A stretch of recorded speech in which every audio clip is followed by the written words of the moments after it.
Прокуратурата повдигна обвинение срещу двамата инспектори от териториалното звено на Изпълнителната агенция по рибарство и аквакултури в Шумен. Инспекторите, заедно с местен браконьер, са действали в организирана група за незаконен улов на риба и корупционни престъпления.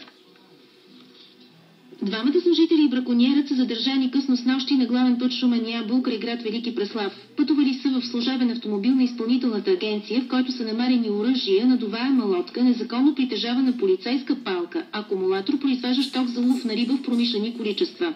По време на полицейската акция не е установено наличие на улов от риба, но са установени достатъчно други доказателства, от които е видно, че са влизали и са правили опит да ловят. Хора, които са назначени и получават заплата, за да осъществяват контрол и да не допускат неправомерни действия, т.е. да се борят срещу браконьерството, те под прикритието на такъв контрол браконьерстват. По данни на прокуратурата, двамата инспектори Борис Борисов, който е и държавен служител, и Георги Георгиев в продължение на 2 години са извършвали незаконен улов на територията на област Шумен. Прокуратурата поиска мярка за неотклонение 72 часа и повдигането на обвинения срещу задържаните. Изпълнителният директор на агенция рибарство и аквакултури Явор Недев заяви, че ще уволни дисциплинарно служителите в понеделник. За BTV новините от Шумен, Галина Минчева.